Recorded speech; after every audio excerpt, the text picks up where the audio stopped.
रामकृष्ण हरी मंडळी, आपल्या या भक्तिमय वातावरणात मराठी भक्ती या यूट्यूब चॅनेलमध्ये आपले मनापासून स्वागत आहे.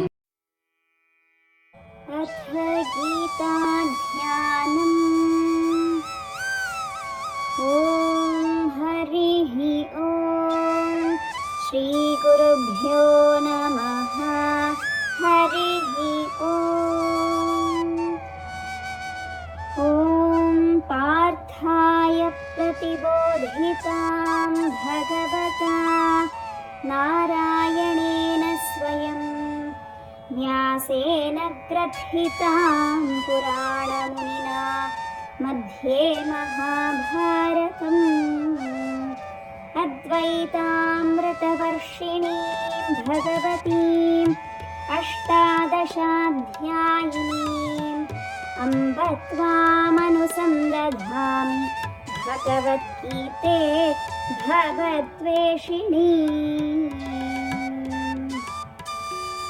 नमोऽस्तु ते व्यासविशालबुद्धे फुल्लारविन्दायतपत्रनेत्र येन त्वया भारततैलपूर्णः प्रज्वालितो ज्ञानमयः प्रदीपः।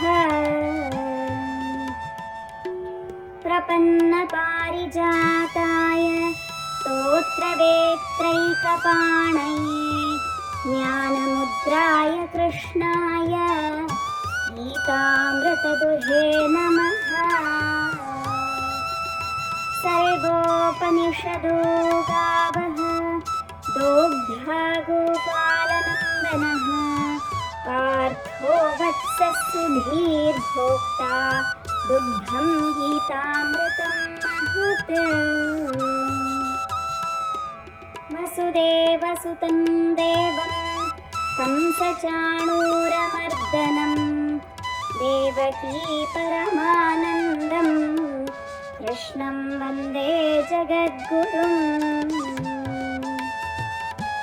भीष्मद्रोणतटा जयद्रथजला गान्धारनीलोत्पला शल्यग्राहवती कृपेण वहनी कर्णेन वेलाकुला अश्वत्थामविकर्णघोरमकरा दुर्योधनावर्तिनी सोत्तीर्णा खलु पाण्डवैरणनदी कैवर्तकः केशवः।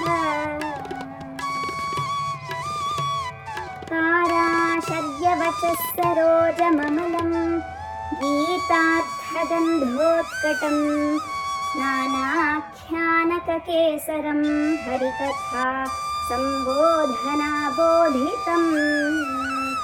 लोके सज्जनषट्पदैरहरः पेपीयमानं मुदा भूयाद् भारतपङ्कजं कलिमलप्रध्वंसि नश्रेयसे।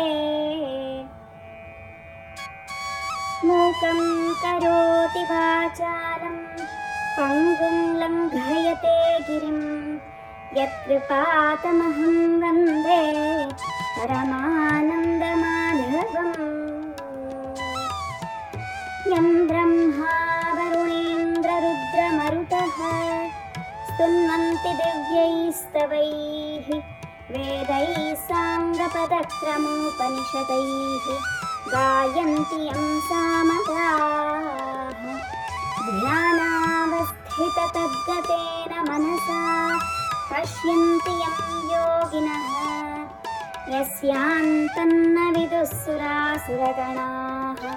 देवाय तस्मै नमः। देवाय तस्मै नमः। देवाय तस्मै नमः।